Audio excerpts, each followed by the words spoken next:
Bonjour tout le monde et bienvenue dans cette nouvelle vidéo. Nous allons traiter ici un petit problème qui allie fonction et équation différentielle. L'objectif c'est de partir d'une fonction, d'étudier les notions de primitives sur la fonction et de résoudre les équations différentielles proposées par l'exercice.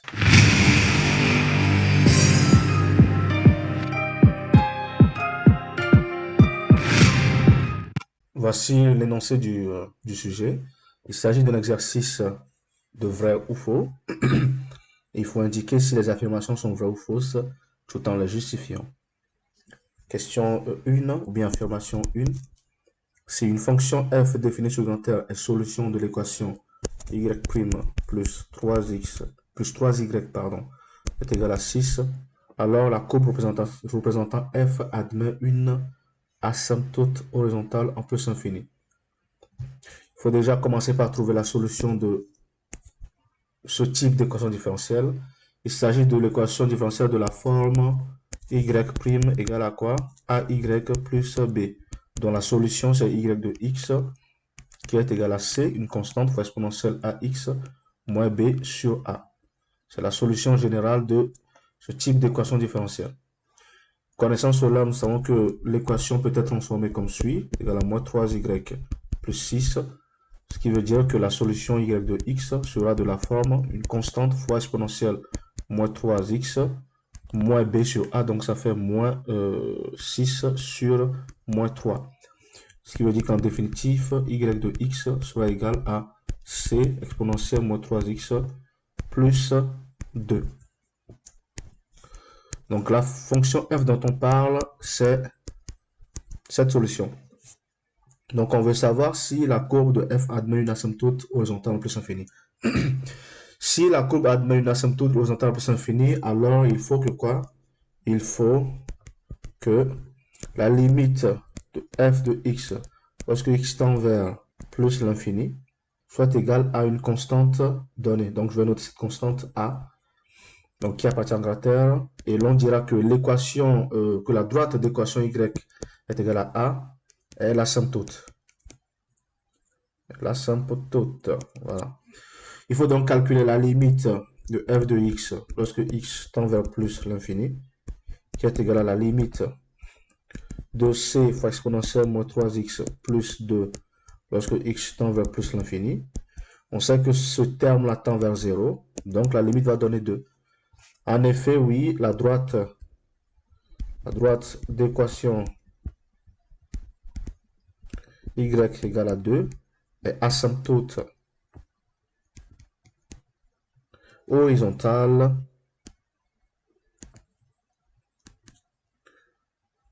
en plus infini à la courbe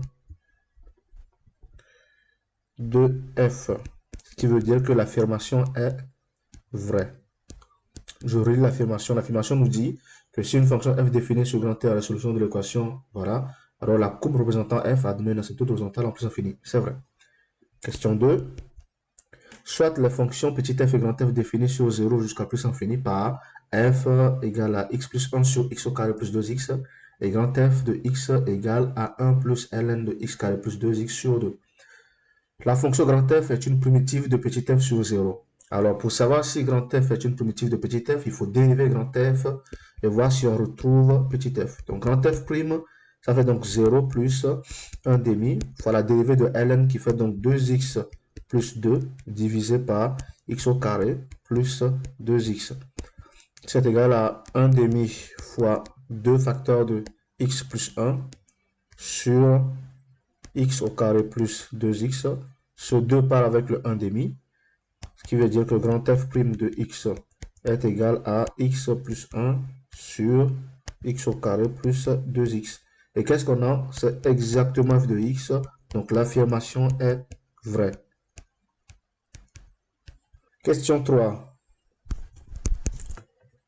Soit j'ai une fonction positive sur grand R, si G est solution de l'équation y' moins 2y moins 1 égale à 0, alors G est décroissante sur grand R. Comment ça, je n'ai pas trouvé la solution à l'équation différentielle y' moins 2y moins 1 égale à 0, que l'on peut transformer en y' est égal à 2y plus 1. Ce qui veut dire que la solution à cette équation différentielle g de x, c'est tout simplement une constante fois exponentielle 2x moins b sur a, donc moins 1 sur 2. Ça, c'est la solution g. Et qu'est-ce qu'on veut savoir? On veut savoir si g est décroissante sur r. Qu'est-ce qu'on remarque? On remarque que g' de x, ça nous fait 2 fois c fois exponentielle 2x moins 0. Donc g' de x, ça fait 2c exponentielle 2x. Le fait est que ici, nous ne connaissons pas la valeur de c. Donc, si c est égal à 0, alors g' de x est égal à 0. Si c est inférieur à 0, alors g' de x est inférieur à 0. Et si c est supérieur à 0, alors g' de x est supérieur à 0. Ce qui veut dire qu'il y a plusieurs cas possibles. Et tant que nous n'avons pas de conditions pour déterminer c ou nous ne connaissons pas c, alors n'importe quelle fonction g n'est pas décroissante sur grand R. C'est-à-dire que l'affirmation, elle est fausse. 4. L'équation différentielle x, y' moins y est égale à x plus 1 admet une fonction affine comme solution.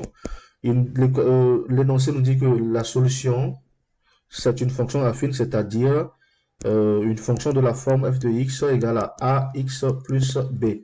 Nous allons vérifier si c'est vrai ou si c'est faux. Pour cela, qu'est-ce qu'il faut faire? Il faut rentrer cette fonction dans l'équation différentielle et voir si c'est correct. Déjà, la dérivée de cette fonction affine, f' est égale à a tout simplement. Avant de remplacer ça, je vais retransformer mon équation différentielle en y', en xy' moins y moins x moins 1 est égal à 0. Nous allons remplacer l'expression de f et de f' dans l'équation différentielle. Nous avons donc x facteur de a moins ax plus b moins x moins 1 qui est égal à 0. Ce qui veut tout simplement dire que ax moins b moins x moins 1 est égal à 0. Ce qui veut tout simplement dire que le ax se simplifie. Va donc rester tout simplement moins x moins 1 moins b est égal à 0. Et si on veut procéder par exemple par identification, qu'est-ce qu'on aura? On va tomber sur l'équation moins 1 est égal à 0 et l'équation moins 1 moins b est égal à 0, ce qui est impossible. C'est-à-dire que nous ne pouvons pas déterminer les constantes a et b telles que nous prouvons que cette équation admet une solution affine comme solution. C'est-à-dire que cette affirmation, elle est fausse. Dernière affirmation, c'est l'affirmation numéro 5. On considère l'équation différentielle notée grand E définie par y' plus 2y est égal à 4. Parmi les 4 courbes ci-dessous, la courbe représentative de la solution f de E, vérifiant f de 0 égale à 0, est la courbe C3. Bien, nous allons déjà commencer par trouver la solution de l'équation différentielle, donc on va la transformer en ceci, moins 2y plus 4. Donc la solution, c'est f de x qui est égal à une constante fois exponentielle moins 2x moins b sur a, donc ça fait moins 4 sur moins 2. Ce qui veut dire que la fonction solution, c'est c exponentielle moins 2x plus 2. Très bien. Or, l'on nous a donné f de 0 égale à 0. C'est avec cette égalité que nous allons retrouver la constante inconnue c. Ce qui veut dire que c plus 2 est égal à 0. Donc c, c'est égal à moins 2. Nous pouvons donc réécrire f de x qui est égal à 2 facteur de 1 moins exponentielle moins 2x.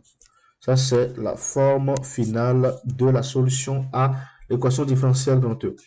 Est-ce que c'est la courbe 3 qui représente cette fonction?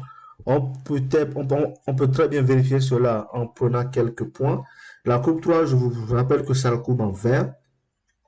On remarque que la courbe 3 est constante vers l'infini en 2, c'est-à-dire que la limite de f de x lorsque x tend vers plus infini est égal à 2, dans mon cas également, donc c'est correct, la courbe C3 vérifie cela. Ensuite, f de 0 est égal à 0, la courbe 3 se vérifie. En calculant également la limite de f de x lorsque x tend vers moins l'infini, eh bien, ça fait donc la limite de 2 facteur de 1 moins exponentielle moins 2x lorsque x tend vers moins l'infini. Et ça me fait 2 facteur de 1 moins plus l'infini. Voilà. Donc tout ça, ça fait moins l'infini. Et le tout, ça fait moins l'infini. Ce qui correspond à peu près à ce que nous remarquons. C'est-à-dire que la courbe verte tend vers moins l'infini, peu importe les valeurs que nous observons. Pour continuer dans le même lancer, on peut également calculer f de quelle autre valeur, par exemple, f de moins 1 et voir si nous obtenons quelque chose. Donc f de moins 1, ça fait donc 2 facteur de 1 moins exponentielle 2. Et lorsque je prends ma calculatrice pour calculer cela, ça me fait 2 fois 1 moins exponentielle, ça me fait moins 12. Moins 12, et donc qui est une valeur très grande, et donc on peut supposer que ça tend vers moins l'infini, comme je l'imaginais. En conclusion, puisque tout ce que nous avons calculé semble être vrai, c'est que l'affirmation est vraie. Ce fut donc la dernière question de cet exercice, et donc cette vidéo également prend fin. Je vous remercie d'avoir suivi cette vidéo. Je vous invite à me suivre régulièrement et à suivre régulièrement ma chaîne. Je vous invite également à liker cette vidéo, voilà celle-ci. Je vous invite à la commenter avec vos questions et vos interrogations. Je vous invite également à vous abonner à cette chaîne parce que vous verrez régulièrement de nouvelles vidéos qui parlent de sciences, d'études académiques et j'en passe. Je vous invite enfin à consulter la description de cette vidéo pour y voir mon adresse mail sur laquelle vous pouvez m'envoyer des exercices un peu plus compliqués et des interrogations que vous aurez du mal à mettre dans les commentaires. Merci, à bientôt.